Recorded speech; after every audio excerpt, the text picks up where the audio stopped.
Welcome, everyone, to Ladder Daily Digest. We honor creators, and there is a creator that passed away about 22 years ago, and he's related to Lila Tueller, and he also was a good friend to Paul Toscano. And I only heard about him because of Lila Tueller's story on Mormon Stories podcast, heard about Daniel Hartman Rector. And we're here to remember him because he could be somebody that almost everybody would know now had he stayed alive.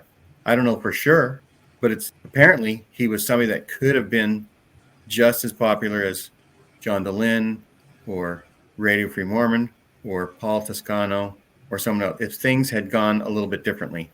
And so today we're going to remember his life, and we're going to honor him. And it happens to be his birthday, and he would be 68 today.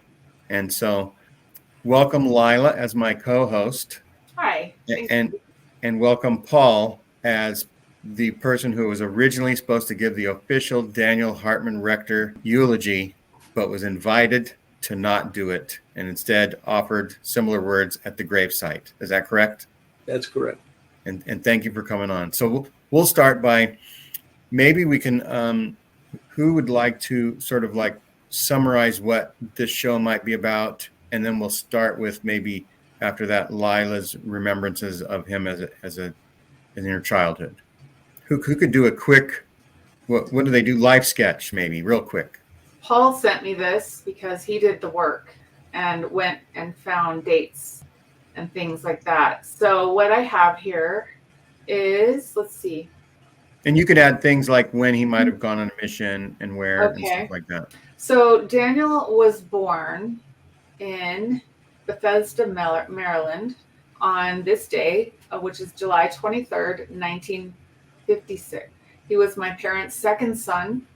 We lived in the Washington, D.C. area from 56, well, he did, from 56 to 68, which is about when my dad was called to be in the 70s. And then we moved to Salt Lake City when Daniel was 11. In 1969, it says Paul Hartman, Italy. Yeah, I was in Italy in 1969 being released from my mission. I'd gone there in 66. And my mission president was released early, and Hartman Rector took his place. And so I had my final interviews with Hartman Rector in March of 1969. And that's when I first met him. And first met Daniel? No, Daniel was only 11 or 12. And yeah, he was young. He was just in another room somewhere? No, actually, we didn't move. He wasn't in Italy. They weren't living there. Oh, okay. He just traveled there. So in 75, Paul and my brother Kirk went to law school together. Is that right? And yes. That was at BYU, right? Yes, J. Reuben Clark Law School. Yeah. So he met my brother Kirk, who's older than Daniel. And Dan would have been 19 at that point. And then Daniel served his mission from 75 to 77 in Venezuela, and then continued in San Diego shortly with my dad, who was mission president in San Diego. So he came home from his mission and just continued serving under my dad in San Diego. And then he went to BYU and he was there. Paul met him in the spring of 1980. Right. Yeah, okay. And then Dan was married in June of 1980 to Lisa Lou Mallory, who we may meet in part 2, if we do a part 2. In 1980, he was, I think, still at BYU, but in 1985, he worked with Steve Christensen in the library, the CFS. Is that what the name of the company was? The name of the company was very strange. It was called CFS Financial Corp. And I said, well, what's the CFS stand for? It was because it was called Coordinated Financial Services Financial Corp. It was ridiculous. Okay. But that was its name. And he worked, I don't know whether he worked for that company, Daniel, at that time. He did work for Steve Christensen, who was vice president of the company. Okay. As a researcher? Who? What? As a researcher for Steve Christensen?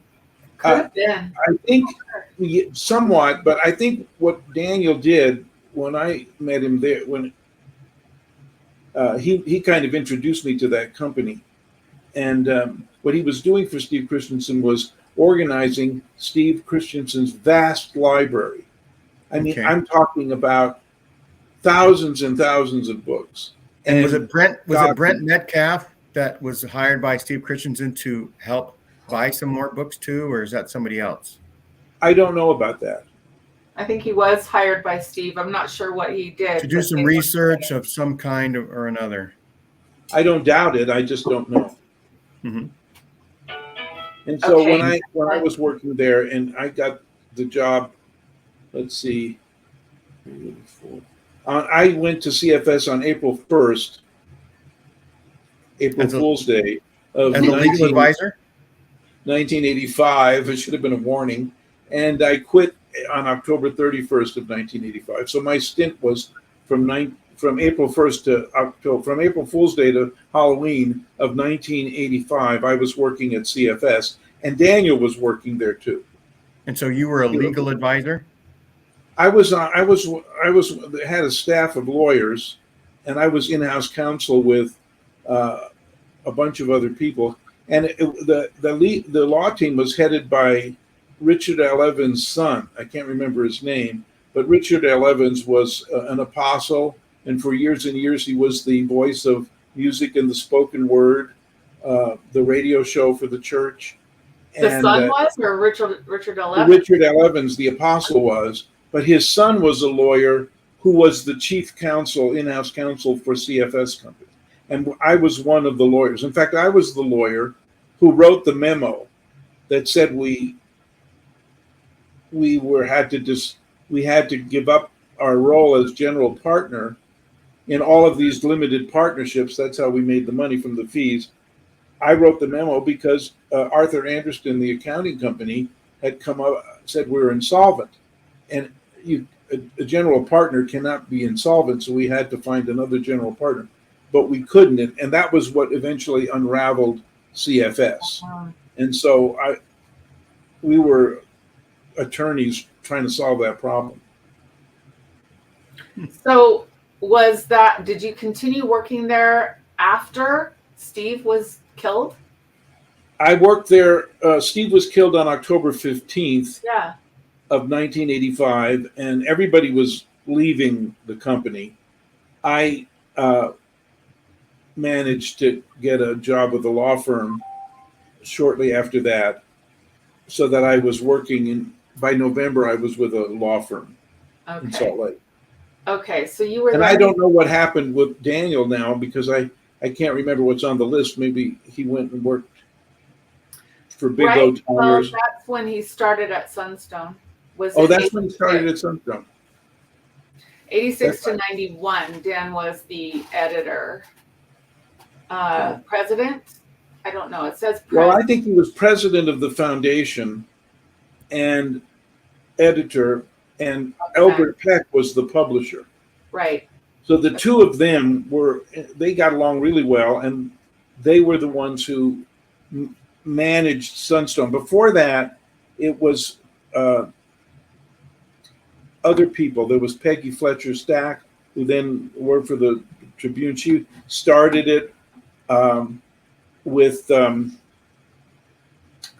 my wife and I just were thinking about this the other day, and we remembered the name of the person, but I forget the name of the guy. Was it Eugene England? No? No, it wasn't Gene England. Gene England was it like the group that came from Seventh East Press or whatever? It isn't. It wasn't Gary Bergera or Ron Critis. They were at Seventh East Press. It was somebody else. Alan Roberts was maybe involved with it a little bit, but I can't remember one of the founders. I just can't remember his name. I'm sorry. Sure. I remembered a few other names, but I remember Andy Ehat, but I don't know if he was actually. I think he might have just been a BYU professor. He was a BYU. He wasn't involved. Okay. He may have attended, but he wouldn't. Okay. All right. So he was involved until 91. And then I think we got the message from Lisa. You have Rexburg, but I don't think that's what it was. I think that was earlier. They lived for a short time. I think he was an intern at Rick's College back in '83. Yeah, in the '80s. And then and then went to work for Steve Christensen, and then he was working there in '85, and then he went to Sunstone in '86, and then he left Sunstone in '91. And that is when I think he started working with my then husband, at Computer Associates. He started working there. My husband got him that job, and I could tell you stories about that, but they were brutal to him. And then in '93, that of course was when the September 6th, which was you were one of those, were excommunicated, which rocked Dan's world. That, I had not seen him like that. He was absolutely devastated by that. All of his friends, people that he respected, that he modeled his belief system after, had been excommunicated. And I think he was brought in and questioned about his beliefs. They wanted to know if he was paying tithing, which I don't know that he was at the time. He was teaching a gospel doctrine class, I believe, and they kicked him out of his calling. He was put on, what do they call it when you're not excommunicated, but you're disfellowshipped? So are you saying, Lila, that there could have been a September 7, except for he was related to Hartman Rector Jr., maybe? That's possible. That's kind of my theory, but I don't know. Paul, what do you say? Yes, that's very possible. I mean, certainly he would not be excommunicated because he was a son of a general authority. General authorities are like the aristocracy. I mean, they are like the British aristocracy. And their children are like, if you're a 70, you're like a marquis. If you're an apostle, you're like a duke. If you're president of the church, you're like a king, a queen, king. Yeah, that's true. And a son of a marquis would be something like a viscount, or something. And that was Dan. And they cannot be involved in any kind of scandal. And that's kind of how it's like. I mean, it sounds stupid, but that's how it is. So yeah, I think he was severely reprimanded. He was not excommunicated, but he was disfellowshipped. I know he had his temple recommend taken away for a time. I don't think he was disfellowshipped, but he did have his temple. Okay. Was he disfellowshipped? I don't think he was a court or anything. He had his temple recommend taken away. Okay, maybe it was. And I know that he challenged my stake president, who was in charge of my excommunication. He was forcefully challenging him, telling him directly that your stake president was wrong in this matter. I believe so. Yes. I'm sure he stuck up for you. That tracks with his personality. I think that Lila underestimates when she said this shook his world. I don't think that can be overstated. I mean, it affected him worse than it did me. Yeah, it wasn't like a 4.5 earthquake that you would remember for a long time. It was something like a 8.2 earthquake that shook his whole being, his whole way of living. Maybe from that. It really hurt him.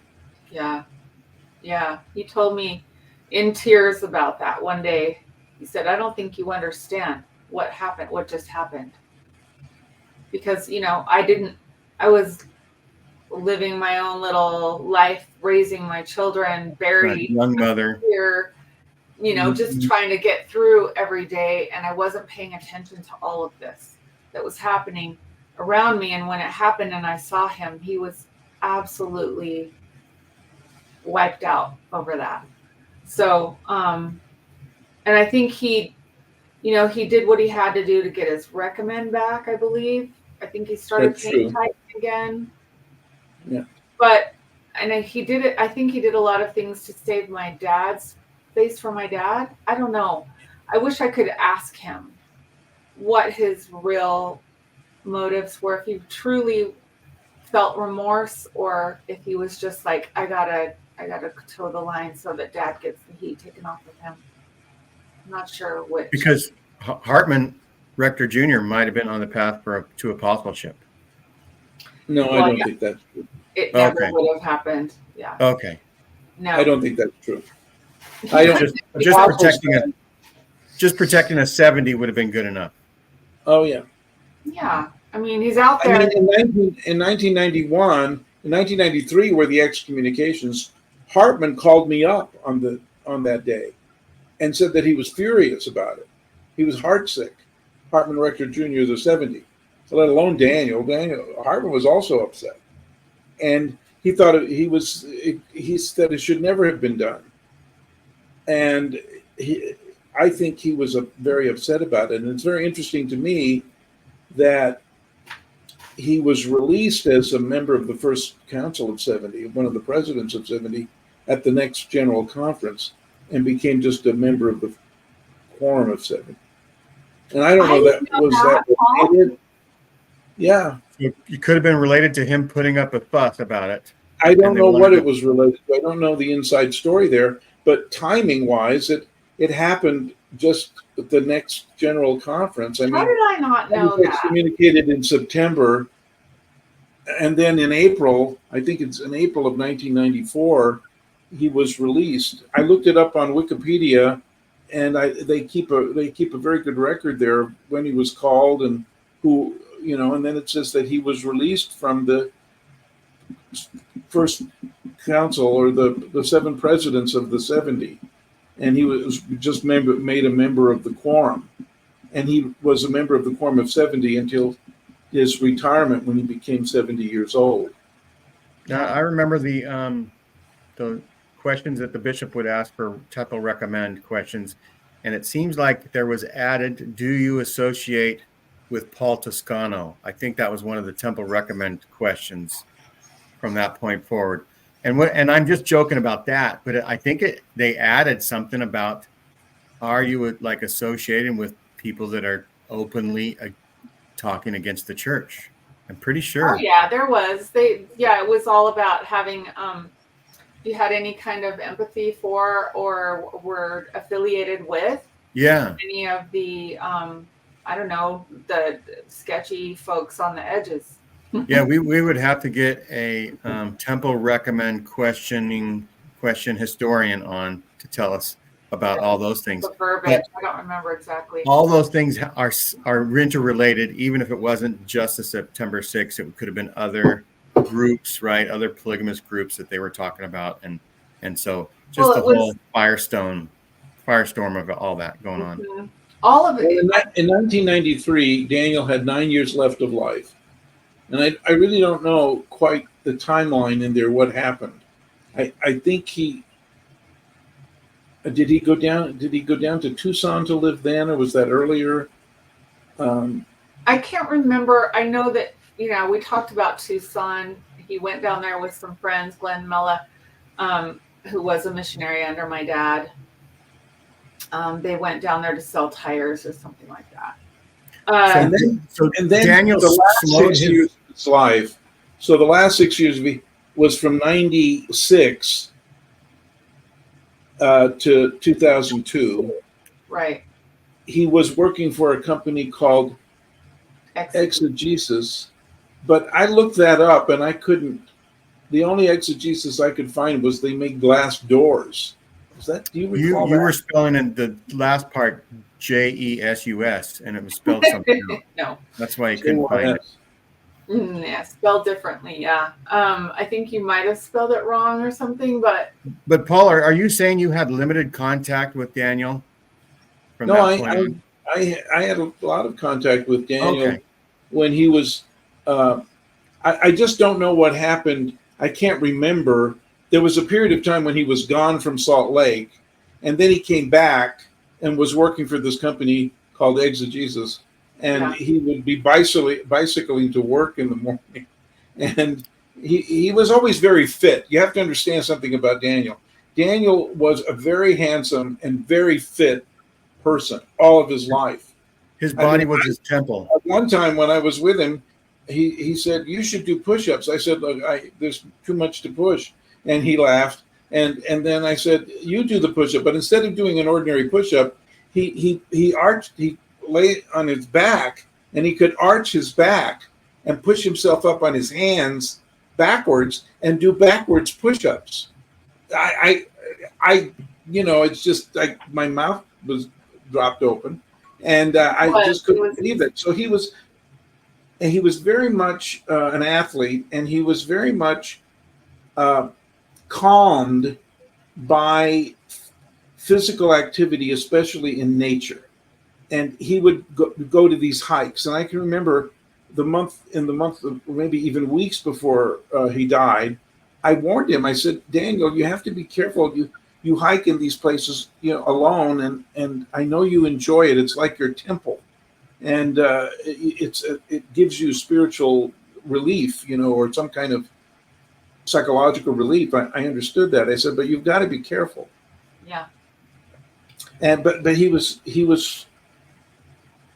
he died by falling off a cliff, and I think he broke every bone in his body. It was never clear to me, but that was on September 4th of 2002. It was gut wrenching because he was very young. He was only 46 years old. And were there any more points, Lila, you wanted to talk about him, his last few years? Yeah. One of my memories, my favorite memories of Dan, we would go do these family reunions up at Park City every summer.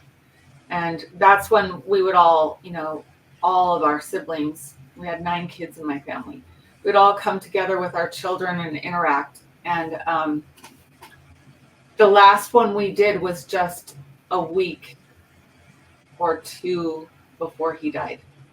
And he had an 8-year-old daughter, and he did a baptism for her in the river up there. I don't know what river it was. It was in Park City.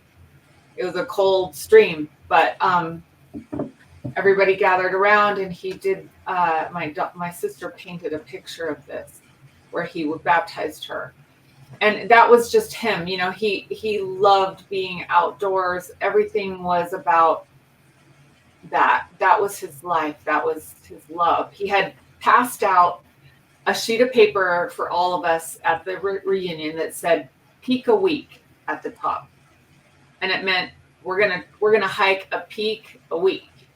And he had all the names of the peaks, the dates we were gonna do it, and he wanted all of us to do it with him. And I looked at that and I said, Dan, really? You think I'm gonna hike all these mountains? Are you crazy? I was not in the middle of, I wasn't hiking, but he was dead serious and he wanted anybody. And several of the young guys in the family took him up on it, but he only got to do one of the hikes and then he died. But the thing he was doing was in the morning before work, this is at 4 a.m. or so, he would get up with his buddy. He had one friend that was brave enough to do this. They'd put on their headlamps because they're going out in the dark, and they'd go up, is it Mount Sevier? I think it's the name of it. It's over by Snowbird. And it is, if you ever see footage from this, there's another kid I know that does the very same hike, and he has taken footage on he has a GoPro, and I cannot believe what Daniel was doing. There was literally 4 or 5 inches to put your feet on, and sheer cliffs on either side, where if you slipped, there was no way you would survive it. And he had no gear other than his headlamp and his shoes. And he and his friend would run up this, and they were trying to beat their time every day. This was what he did before work every day. Wow. And they had done it many, many times. This was not his first time. And he literally just slipped. And the guy in front of him heard him say, "Whoop," and turned, and all he could see was the headlamp light going down the rocks. And I believe that he probably did break, if not every bone, many of the bones in his body. He wore gloves in his casket because all his fingers were broken in his hands.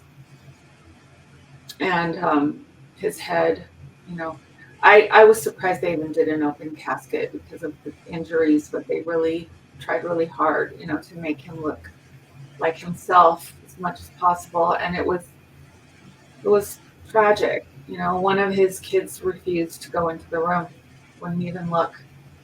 And I remember thinking, that's not my brother. My brother's not in that body anymore. It was him, but it wasn't him. He was so alive. He was so active. He was so big, his personality, and yet he was also very humble. So he was an odd and a very unique mix of a person, and had very strong feelings and emotions and beliefs. But he was also a humble guy who loved to spend time with all different kinds of people. He would go to churches, other other types of, other beliefs, other religions. And he would go and sit and just want to be there and see what they were teaching. He would go to random people's funerals that he'd never met before, but he just loved to be at funerals and hear what was said.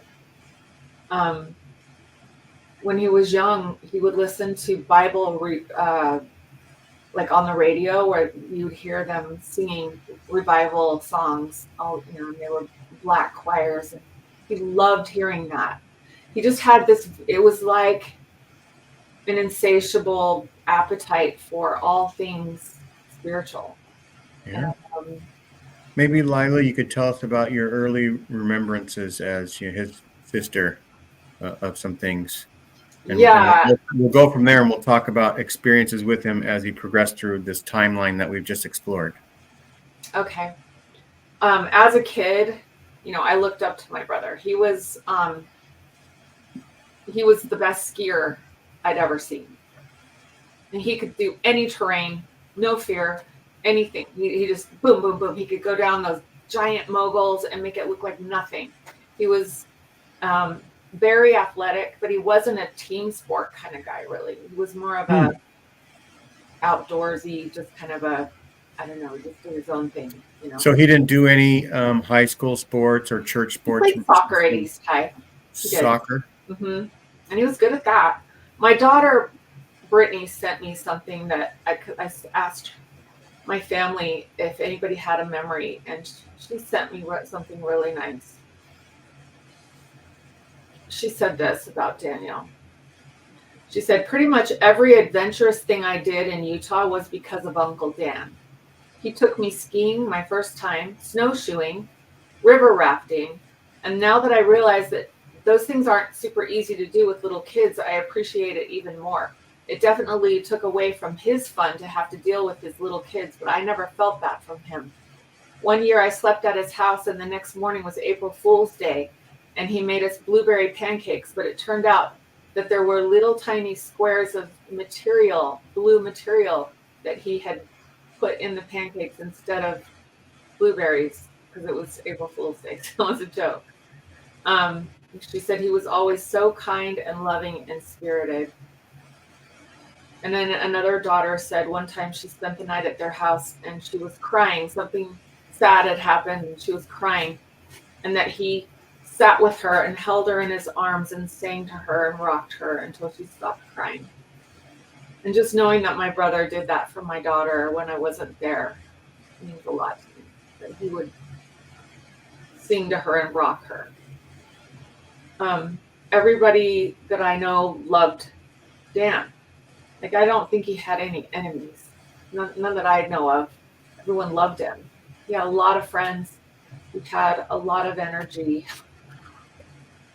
Everything was a game. He was always inventing competitions, like who can fling the pencil the farthest, or just anything. Like, he was just, I think he might have had some hyperactivity. Like, if we were to diagnose him now, he might have had some ADHD. I'm not sure, but he couldn't sit still. And he was just lots of fun. He was hard for me because I admired him, but he was a little bit annoyed by me. I was his little sister who followed him around and annoyed him by, just being a little sister. And he would tease me. relentlessly. He was always teasing me, and I would cry, and I'd try to hit him, and he'd block all my hits, and he would never let me make contact with him, and which would make me even more furious. And then years later, when he was on his mission, and then after, he apologized to me probably, I don't even know how many times. I lost count, with tears, how mean he had been to me and how sorry he was for that. He really felt badly for just being a normal brother. He was just, he did what brothers do, but he felt really bad that it had made me sad. Now, do you remember his mission farewell? Yeah, I remember that. I was a wreck. I bawled for days. You were about 14. Let's see. I would have been 5 years younger, so he would have been 19. So it's 13, 14. Yeah. Could have been a freshman in high school or whatever. Yeah, that's about right. So you remember him preparing for his talk. Now, did he seem like a theologian to you when he was 19? No. No, not at all. But somewhere along the line. Now, maybe he was more than I knew, but he just seemed like a BMOC. He was the big man on campus at East High, and was, really good skier and very popular with the girls. And that's pretty good for somebody that wasn't the quarterback or the star basketball player. Well, he was on the soccer team. He was a good player, but he was also a really good dancer. And so he won props for that. He was, if you were a good skier back at East High School, that was all you needed. You didn't have to be on the football team. You just had to be a good skier. And so, he had a Jeep or something similar that he would drive up to Snowbird, and he had all the gear and everything. I just remember looking up to him so much. And there was a photo that he took. He had his glasses on and his long hair. It was for something, and I kept that, and I kept looking at it and saying, if he wasn't my brother, I would have a total crush on him, and that's the kind of guy I want to marry someday. I really, really admired Dan and loved him. He became a really sweet brother to me after he apologized so many times. Yeah, It was just really nice to me. From then on, he never, ever said a word that would ever hurt me. So I just loved him so much. He was a great person, and he shouldn't have died. He was doing dangerous things. Right. And Paul, when did you first meet him, and what did you think about him when you saw him? Because you had already been with the family, with the brother. As Lila was talking, I met their father in '69 when he released me from my mission. He was the temporary mission president. And then I got in trouble with the president of the language training mission at BYU when I was teaching Italian to the new missionaries going to Italy after I got back, because I was talking to them about grace and my ideas about the Godhead. Got myself in trouble again, and I was sent by Ernest Wilkins, who was the president of the language training mission. Not Wilkinson, who was the president of the university. That's a different name, but Ernest Wilkins was the president of the language training mission, and he chastised me and sent me to go see a general authority, and was scheduled to see Bernard P. Brockbank, who was an assistant to the 12 apostles. But he was sick, another synchronicity, and so they sent me to see another general authority, and turned out to be Hartman Rector, who had released me from my mission. So when I went in, he said, "What are you doing here?" And I said, "Well, Ernest Wilkins thinks I'm a heretic because I was teaching Sunday school to the missionaries going to Italy, and I taught them that Jesus was the Father and the Son." I've talked to you about that. I've mentioned that many times in interviews on the YouTube. Because I believe that Mormon doctrine is not Trinitarian or tritheistic. I think Jesus is both the supreme being and he's the Father and the Son. Kind of like two entangled particles, And you believed it back then too, and we're teaching it. I believed it since I went on my mission in '66 and before. because Wow. I'd read the Book of Mormon. The Book of Mormon says that all through it. It does. It does. I didn't understand why the church had adopted this tritheistic view, which was not true in my view. So I had gotten in trouble, and Hartman says, well, there's nothing wrong with teaching that. It's in the Book of Mormon. And Yeah, so it's he close picked enough. up the phone right in front of me and called Ernest L. Wilkins and said, this is Hartman Rector, and you're irritated. Paul is not a heretic. I know him very well, and leave him alone. He's not going to do any harm. And stop bothering him. And so I went back, and I didn't hear any more complaints about me, but I knew that I could not work for the church. That if my income was dependent on working for the church, and since I was not an aristocrat a son of a general authority or a general authority, I could not get away with it. So Right. Your thought patterns were too edgy. Hmm? Your thought What? patterns were too edgy for maintaining a working environment. I could not work for the church and teach what they taught because I didn't believe it, and I couldn't teach what I believed, or I'd get in trouble. So I knew I couldn't be in the seminary or institute program or anything. So I got another job being the copy editor of the yearbook that year, which paid. And so I did get another job, but I never went back, and I had one more experience working for the church, but as at the ensign, but it was very brief. So then that's how I met. That's my contacts with Hartman, and then I met Daniel, and it's very curious because while Lila was talking about him, I remembered what I had forgotten, and that is, I met him, I think, just before he was married in 1980, so it must have been the spring, and he was an elders quorum president in a BYU ward, and he had apparently talked to Jack Stockwell, who was a mutual friend. Jack was a friend of the family that when Jack was back in Washington and was before Hartman was called as a general authority, and Jack was in his Sunday school class or seminary class. And Jack and I were friends, and I was talking to him about my ideas, and I think Jack talked to Daniel about these ideas, and they intrigued Daniel. And so Daniel showed up at my house in Orem. I just purchased, and I was there married, and he came he introduced himself. And I said, well, I know your brother Kirk, but you I don't know. And he said, well, I want you to speak in my elders quorum. I had forgotten this until just a few minutes ago. And I want you to speak in my elders quorum. I said, well, okay. I think that's okay. He said, well, I'm the elders quorum president, and I can get speakers. I approve. I said, well, all right. And I went there, and I talked about this, and he didn't dismiss my comments as simply literary conventions as you did.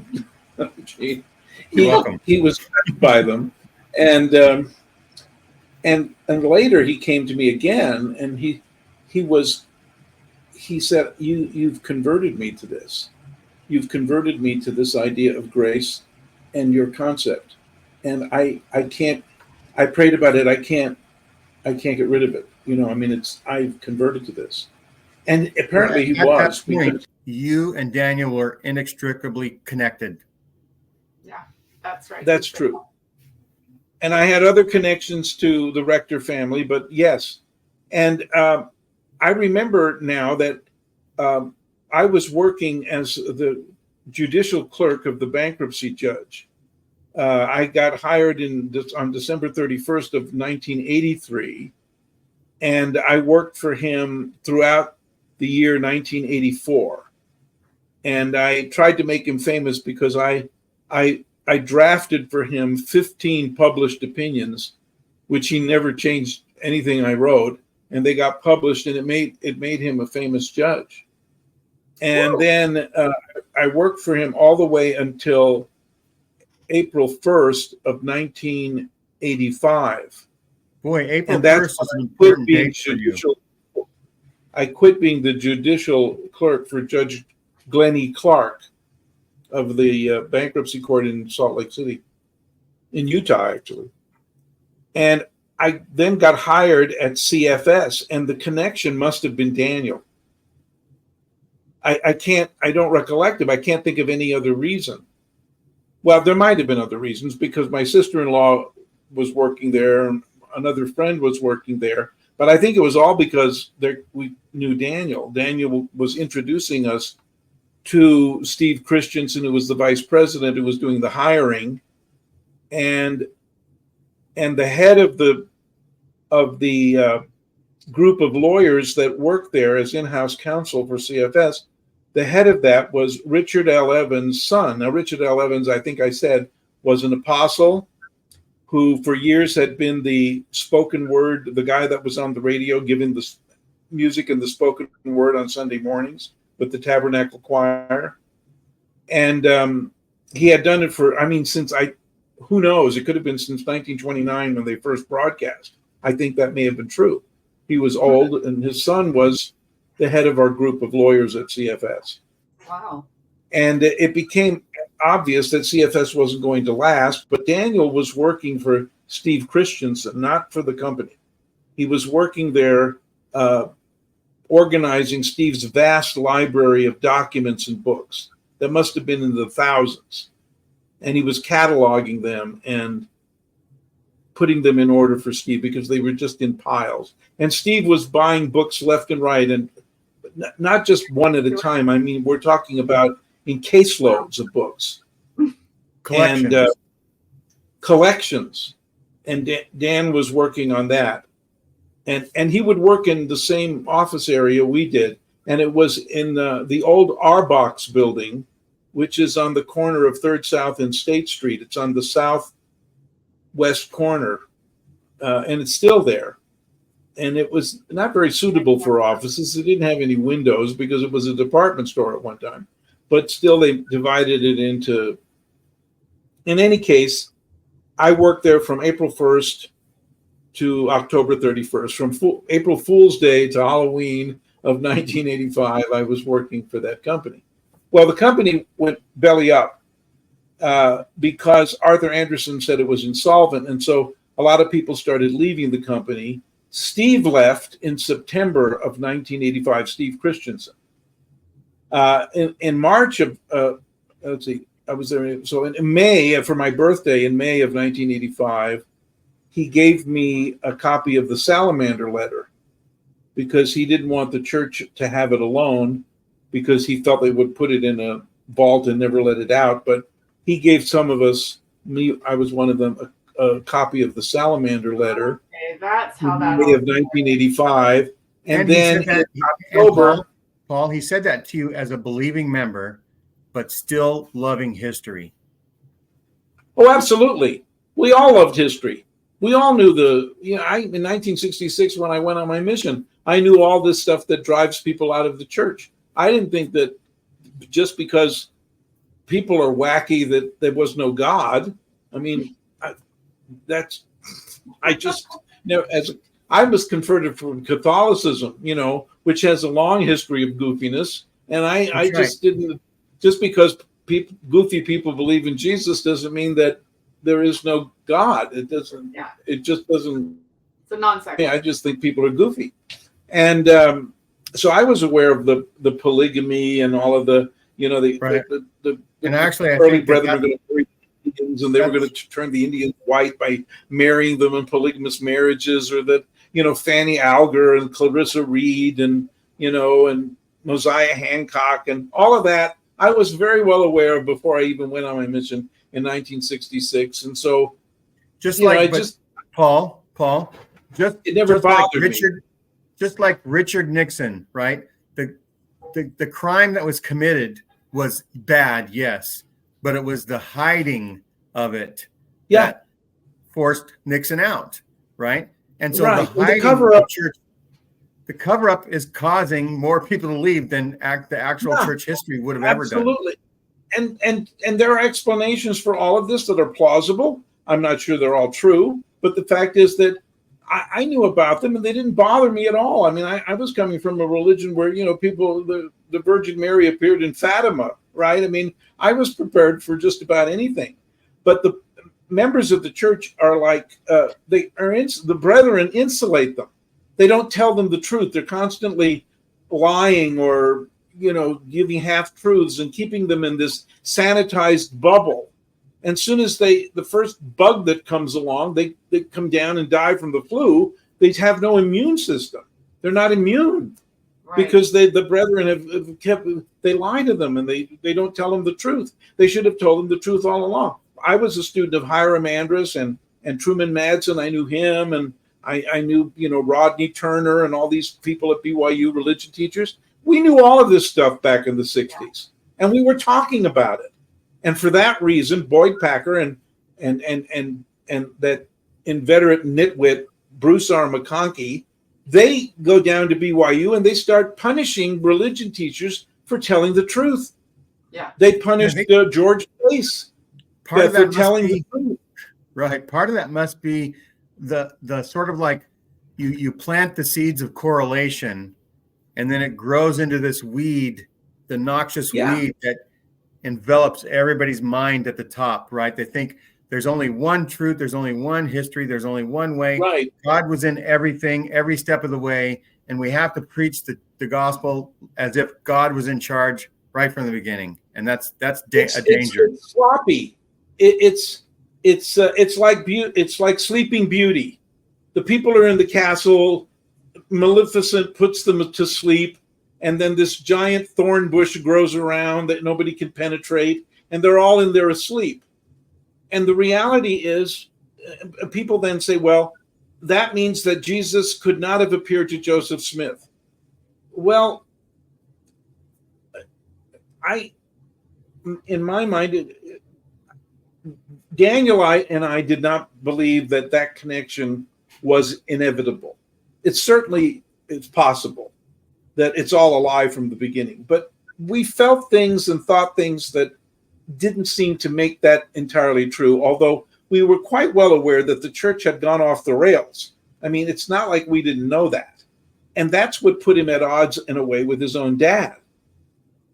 But he was in the aristocracy, Daniel. He was like I said before, he was like the son of a marquis, and they're going to protect him, and they're not going to allow him to go to embarrass his father. So there was a tension there from 1986 when he started in Sunstone. After CFS was over, he went to Sunstone, and he was there until 1991. And I want to point out something in this video that's very important. The reason why we're talking about him as a creator on your show is because he did an enormous amount of work at Sunstone to bring people together.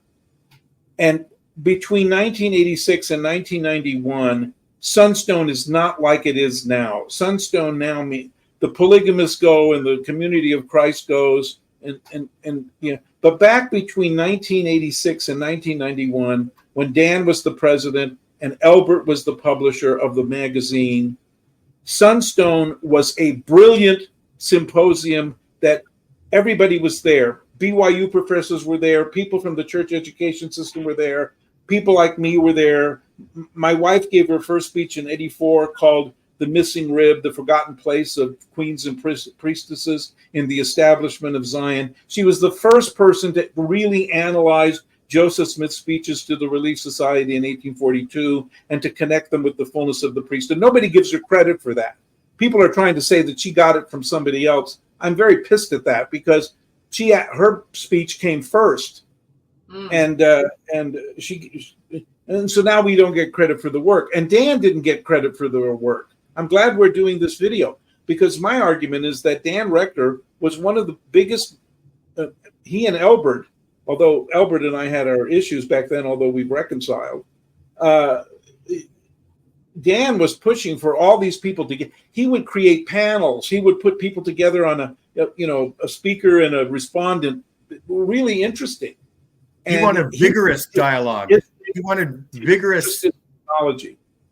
He wanted vigorous dialogue. Huh? He wanted vigorous dialogue and discussion about things. Right, and he didn't care whether you believed or not. But when we were excommunicated in '93, we were all believers that were excommunicated. But people forget that. Yeah. And most of us, all of us were believers even afterward. And it's Mike mostly the Quinn died a Brighamites. believer.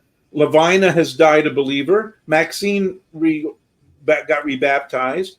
Avraham got rebaptized.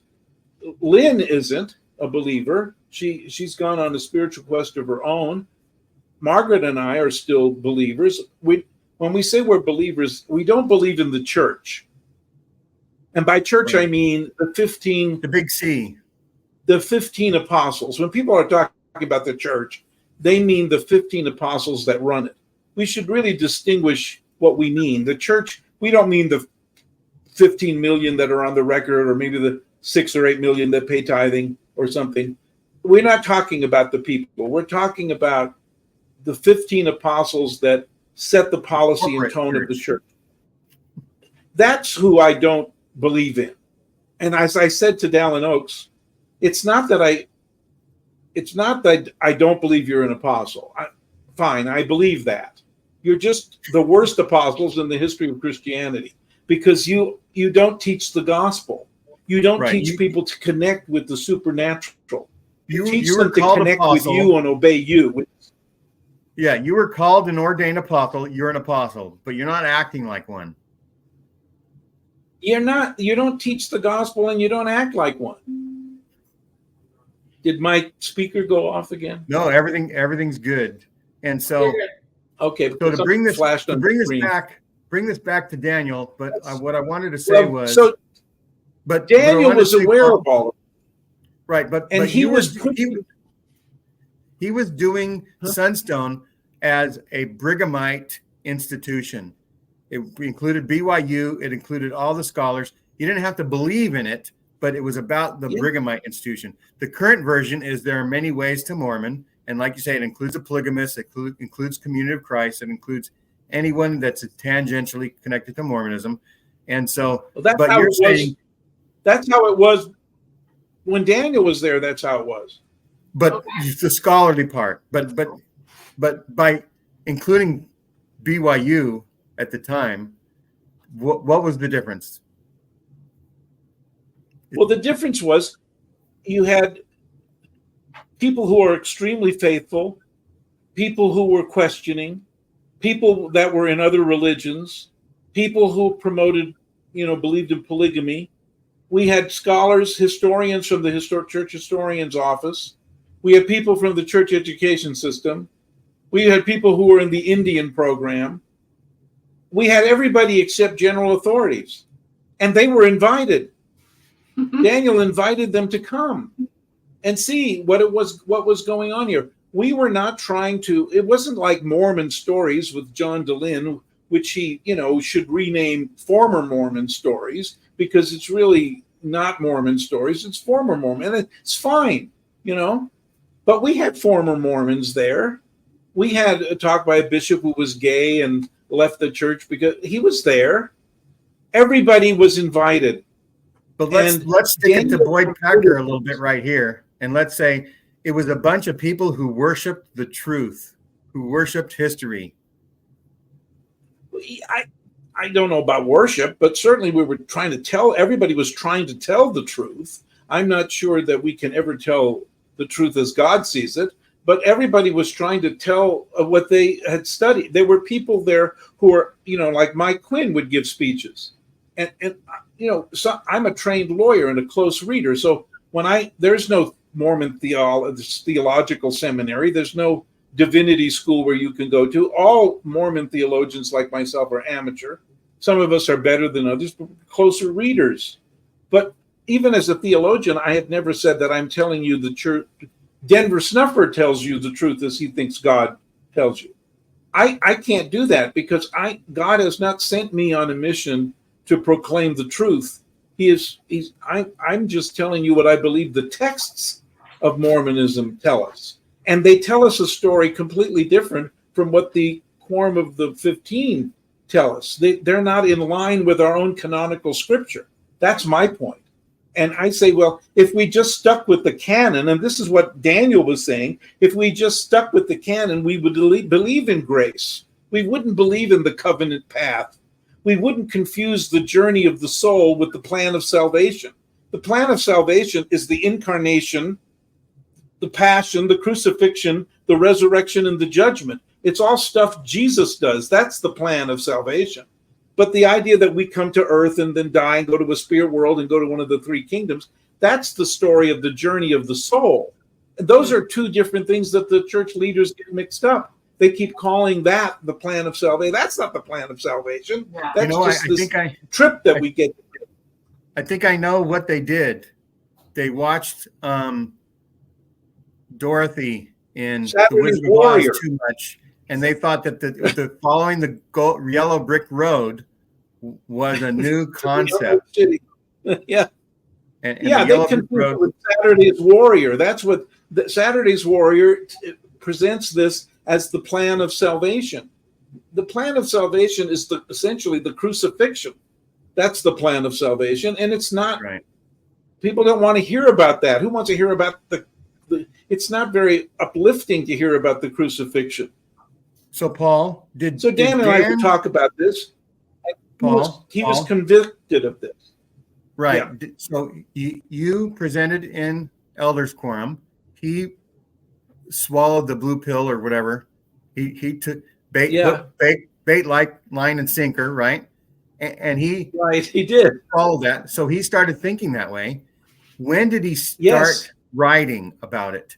Did he start writing a few years before he went into Sunstone, or as he's going into Sunstone? We don't know the answer to that.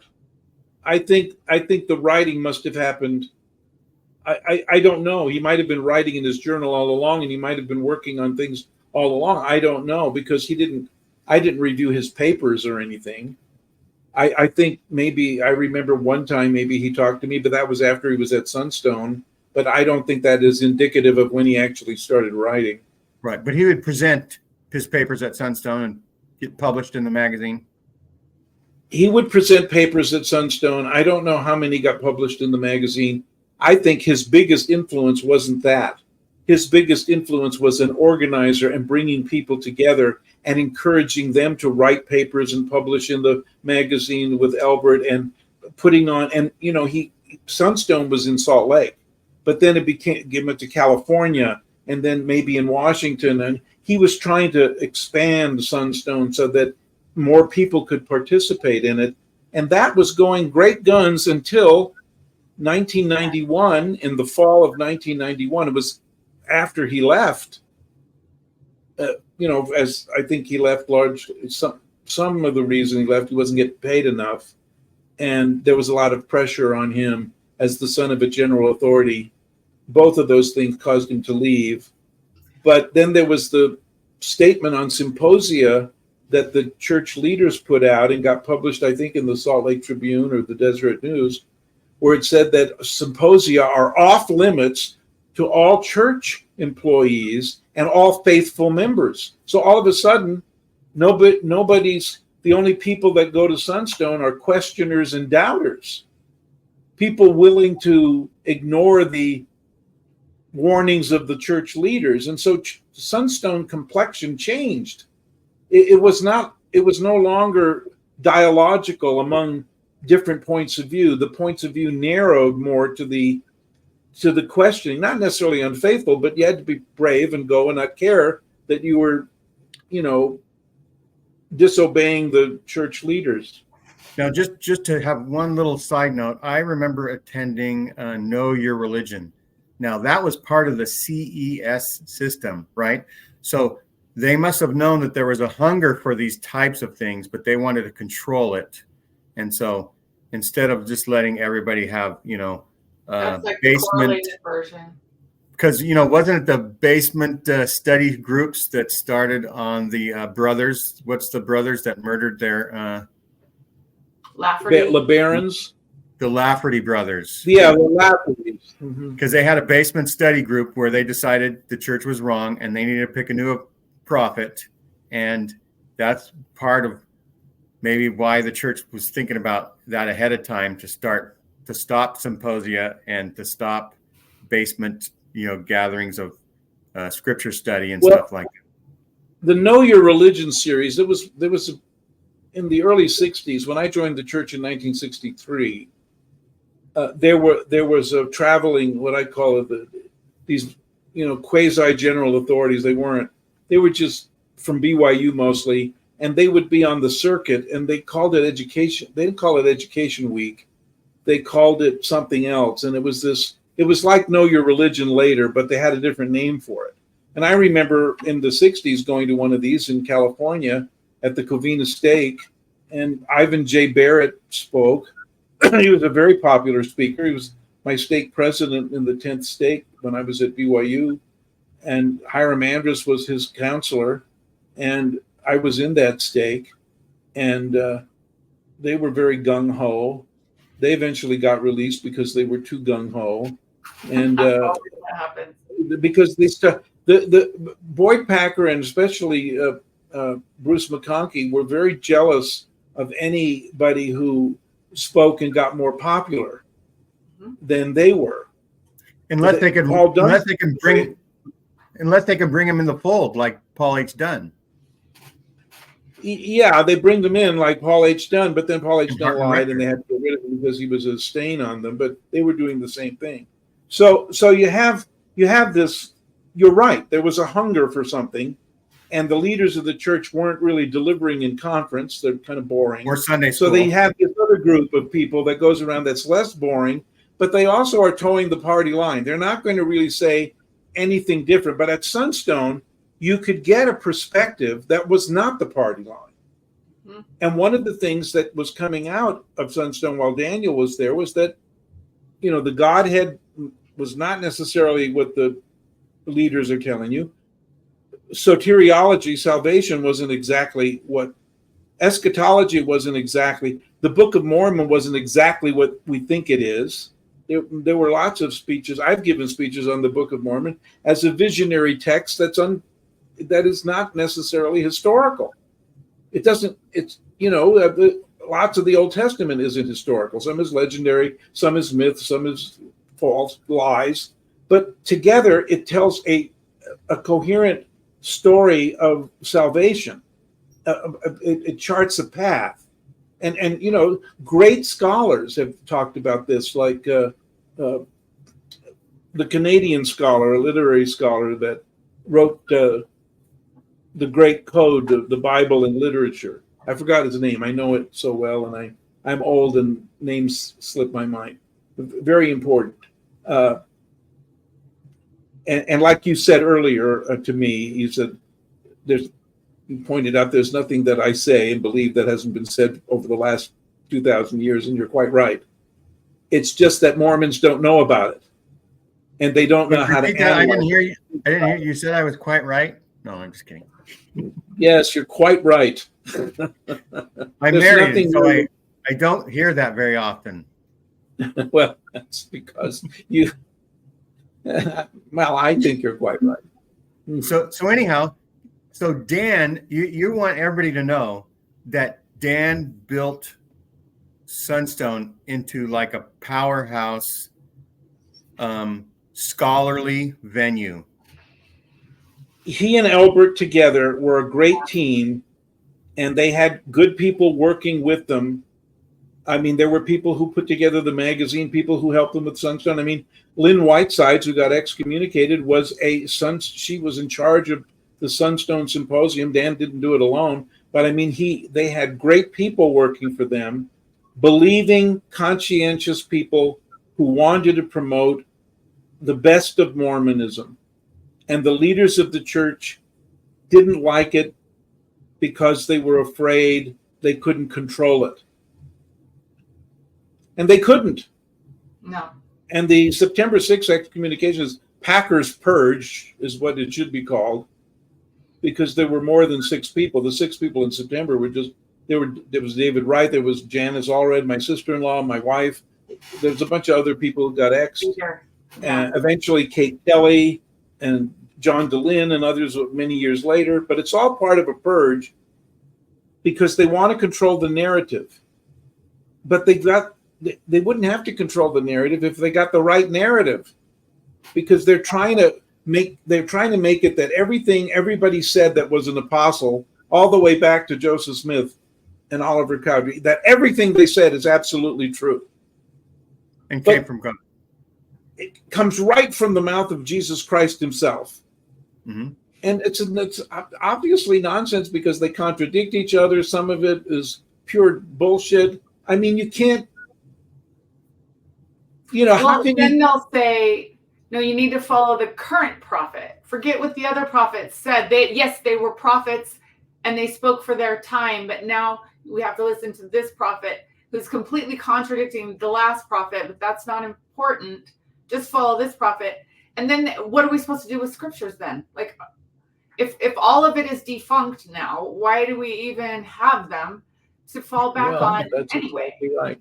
And Lila, I think Daniel, you're right. I think Daniel, what I saw him as was a facilitator, and it was a group effort back then. Sunstone was not just one or two people. It was an entire network of people that were all had the same vision, roughly, and the same energy level, and who were just on fire.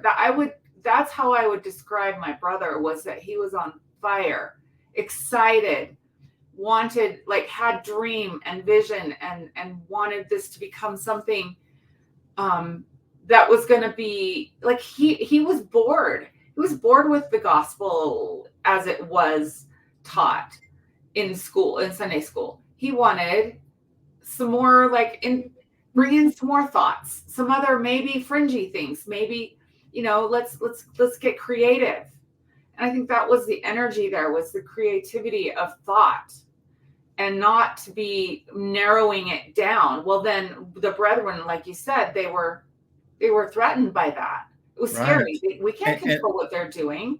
And I'll bet nobody thought that they would ever get excommunicated for expressing a viewpoint. I wouldn't think so. Until it happened. When it started happening. Well, I was told, and I've said this before, and I don't want to, but Dan knew this because he died in 2002. So a lot of things that happened between 93 and 2002, I mean, he was aware. We had talks about it. Yeah. I mean, there was I had a law partner at that time, who was connected to the Huntsman family and the Hinckley family, and she told me she was at a party shortly after I was excommunicated, probably in might have been a Christmas party in '93. Gordon Hinckley was there with Marjorie, and the elder Huntsman was there with his wife, and the Britches were there, and she was there, and other people were there. Dick and Jane Hinckley. Dick was a son of Gordon, and he was a stake president, and they were having a dinner party. And it was reported back to me. I have it in my notes. She could make me a detailed report. She was there at the party, my law partner. And she said that they were very discouraged by Margaret and I being excommunicated. They said we shouldn't have been. Dick said that if I'd been in his stake, we'd never have been excommunicated. There was nothing we said that was heretical. We should have been free to explore these things because they're not settled questions. Gordon Hinckley didn't say anything. He was listening. There was no first presidency really because Ezra Benson was comatose at the time. And so, the two counselors and the 12 apostles are, they create a quorum of the 14 because they don't have a president. It's an apostolic interregnum, they call it. And who was in it? Who was in it? Well, Howard Hunter was next, and then Gordon Hinckley, and then Thomas Monson, and then who's after Thomas Monson? Boyd Packer. So he is very senior, and he's running around causing these excommunications. Well, they don't know what to do with him. He's a bully. Well, at this party, Huntsman Sr. says to everybody, Howard Hunter is not feeling well. He calls me as his stake. He was his stake president. Huntsman was Howard Hunter's stake president. So he goes over to Howard's house, and Howard Hunter says, I need a blessing. I need a blessing to cope with this other general authority because every time he enters this room, I feel this terrible darkness. I can't deal with him. And the Huntsman has to give him a blessing because he can't tolerate Boyd Packer. And Hunt, let him go? Howard Hunter sent me a message. He sent me a message saying, after I was excommunicated, tell Brother Toscano I think highly of him, and we will make amends. There was no consensus about what was going on then, about shutting people down or getting Sunstone to change. It was largely this conservative element. Boyd Packer, Bruce McConkie was gone, but they had other people there. Eventually they get David Bednar in there. They look for these people and they find them because they're totalitarians. And it isn't Christianity. It's almost like you can't stage manage a grizzly bear. Yes. Or two of them, or three. Or two or three of them. It seems to me that Boyd had a vendetta and he went about shutting all these things down without any guidance or without anybody knowing that he was doing it. Did he just go rogue and just... Well, he was senior, and they, in order to break him, they would have to show they were disunited. And he knew that, and they couldn't do it. They can't say, we don't agree with Boyd Packer. I mean, that happened once when U.B. Brown, when Ezra Benson made a very conservative speech at BYU, and U.B. Brown went there a week later and contradicted everything that Ezra Benson said. And it was clear to everybody there was disunity, and they didn't want that ever to happen again. And Boyd Packer was a bully. He knew that he could get away with this because there would be no disunity.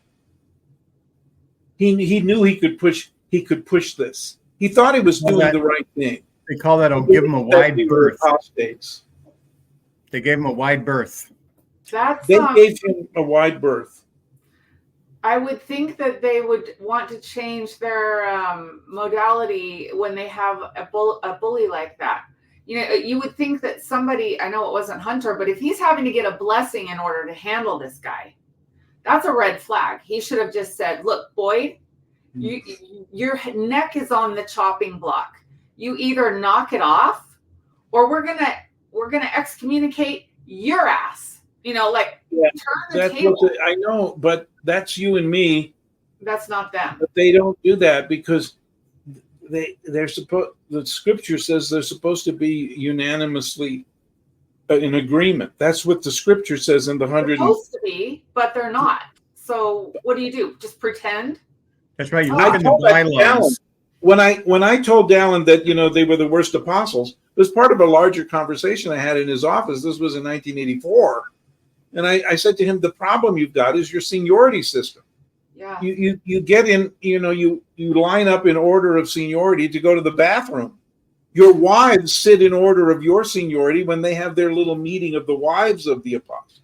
They also sit in order of seniority. It's insane. What are you doing? It's because there is no canonized revelation for how to make a president of the church.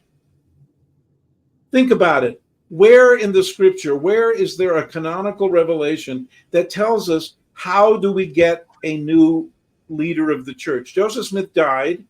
There was an 1844 trial of Sidney Rigdon as to whether he should be the guardian of the church. That trial determined he shouldn't, but it didn't determine that the 12 apostles should be. Nowhere.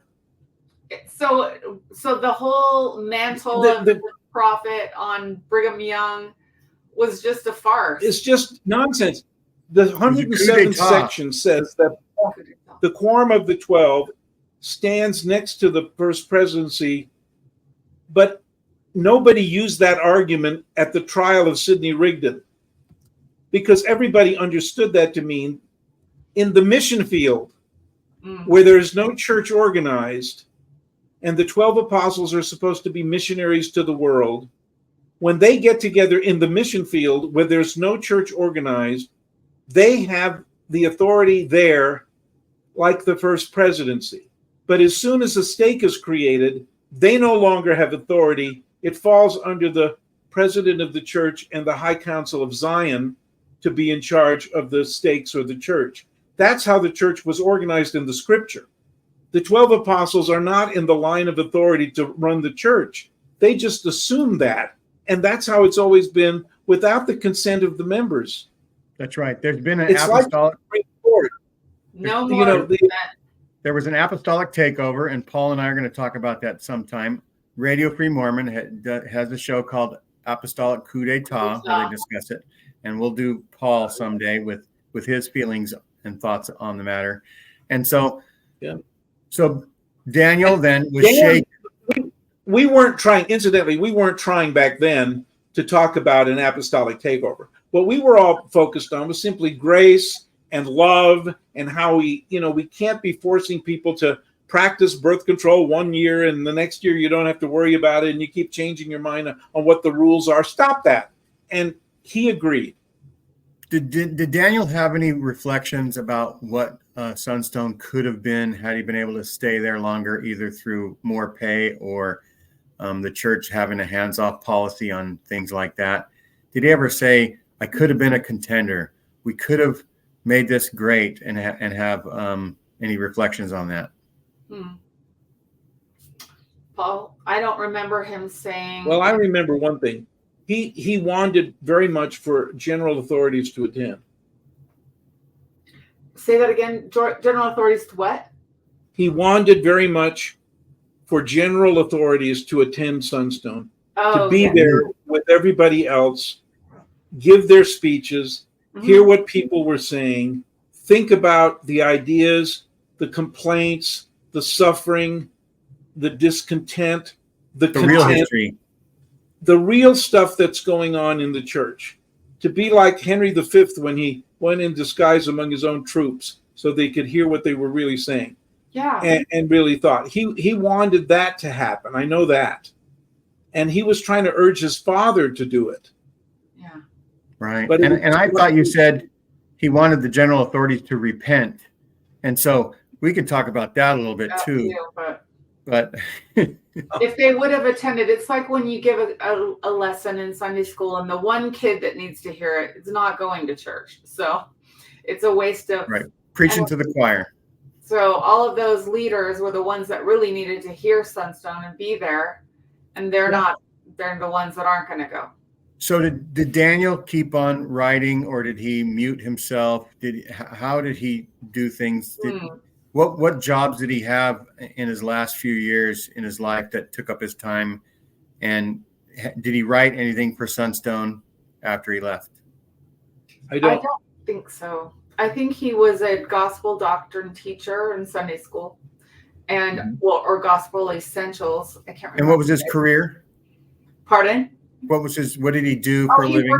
Just random other jobs that had nothing to do with the church, as far as I know. But I know he struggled financially for a while afterward, but I think he finally found a job. But it was, what really to his liking at this company called Exegesis. I could never find out. I mean, it either was a software company, but I have a feeling it was a glass door company.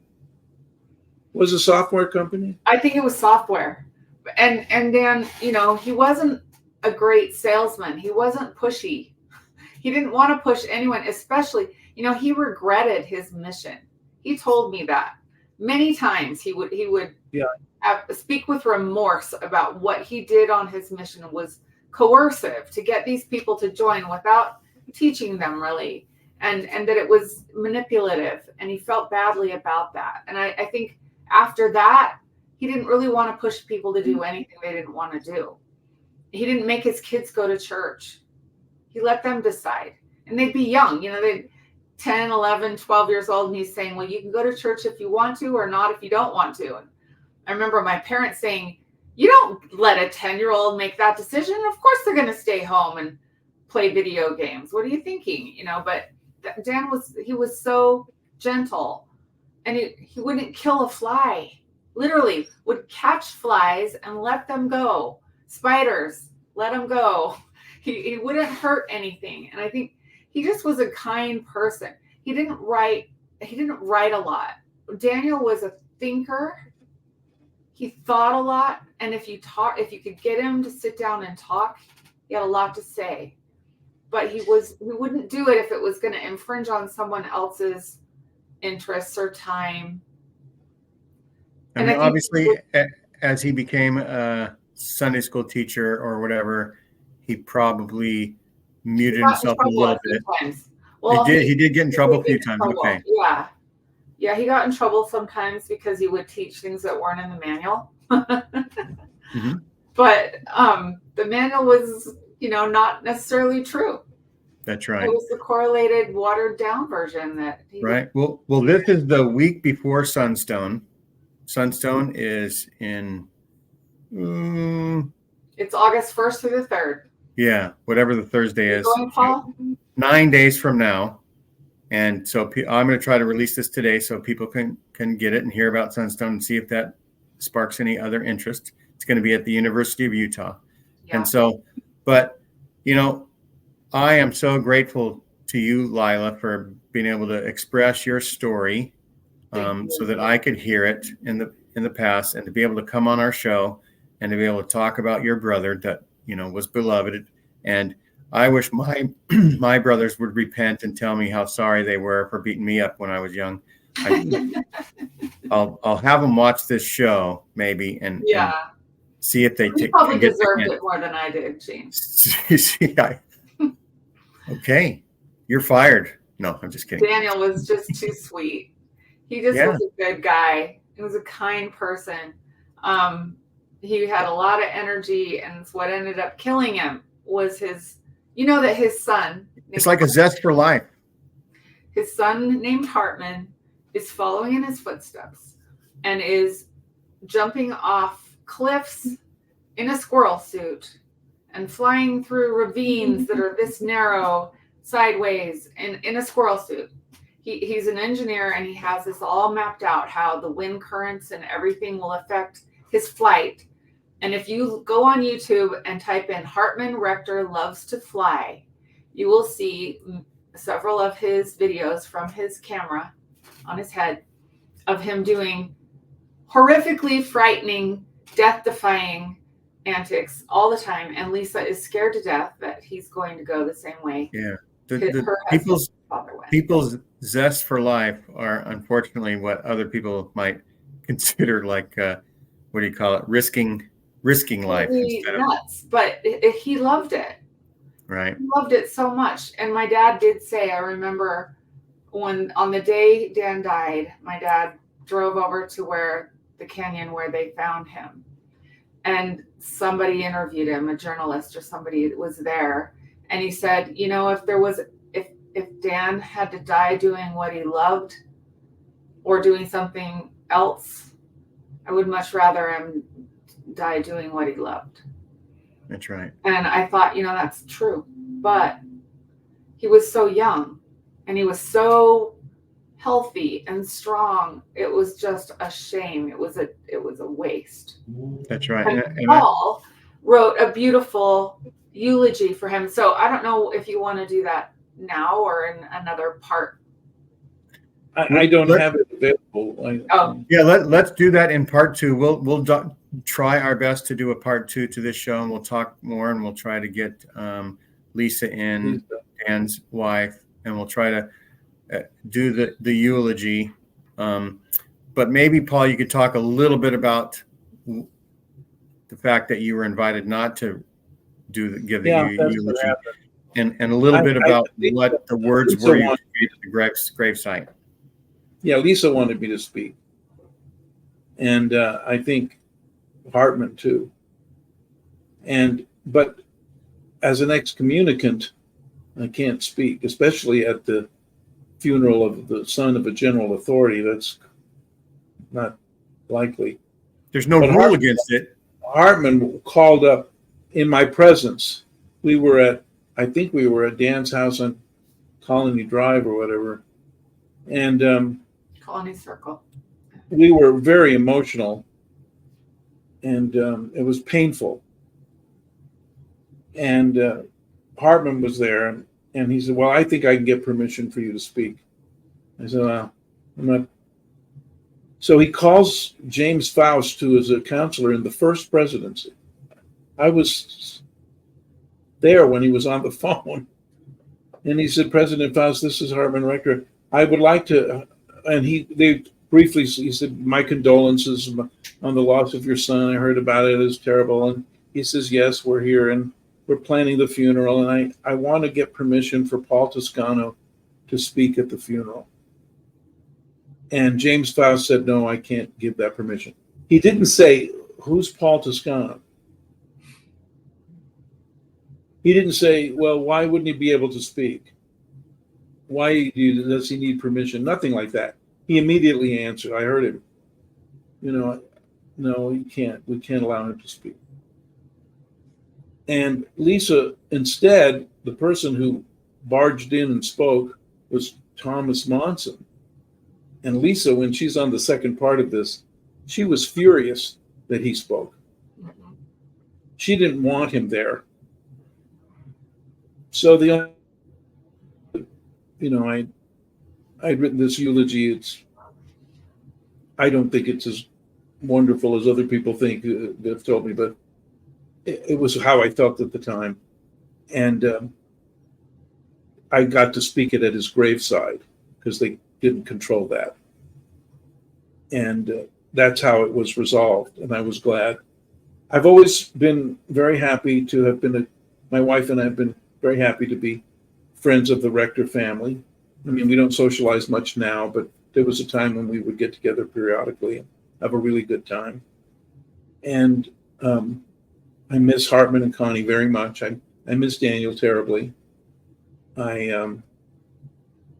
It's very unusual for a person like me with my ideas to have such a close connection with Daniel, who agreed with me, and Hartman, who agreed with me, but when he was with his brothers in the among the leaders of the church, he couldn't express himself. But like I say, he's like a rubber band that would stretch and then it would pop back, when he was back with his brothers. But what a wonderful family, and I have had a long association with them. And Daniel, I guess, was closest to me. Right. Well, thank you both for coming on the show. Like I mentioned before, it's only a show because I introduced it and brought you guys in. But otherwise, it's basically a few people talking about someone who is really special to you guys. And I'm kind of invading your privacy a little bit by being curious about it. But it's meaningful to me. Remembering people is meaningful. If you think about, we have cemeteries and sometimes they go under disrepair and people find out and they do a community organization and they make it better again. And there are grave sites and gravestones going back, I don't know how many centuries here in America and maybe thousands of years in other parts of the world. And so I thought I would do this and to honor Daniel, thanking, Lila for, introducing me to him. And thank you, Gene. And you're very welcome. You facilitated something that I've wanted to do for a long time. I've wanted to talk more about Daniel. When he died on that mountain, his family went up and got a big stone and they carried it down, and that is his gravestone now. It has a beautiful carving on it. And he was, there's people that still go there that aren't members of my family and leave things there for him that remember him. A lot of people loved him. And when I was a teenager, I just want to real quick tell this short story. When I was probably 11 or 12, I'm not sure what year it was, Elton John came out with his album that had the song Daniel on there. And my brother Dan went and bought that album and brought it home and played it over and over. And he played that specific song over and over.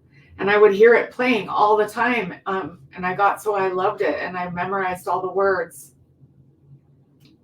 And it didn't really have the meaning that it does now. Of course, I knew it was, had the name Daniel in it, but it's about a person who's died. That's an older brother, and just the way that the words are spoken in that touch me now. And the fact that he bought that and played it, you never know how he maybe never thought that one day he was going to die so young. I don't think he believed that, but he connected with that song in such a way that he just continued to play it over and over and over.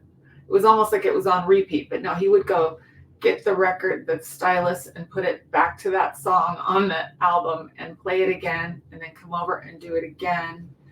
And because we just had an old record player, but it's meaningful to me whenever I hear that,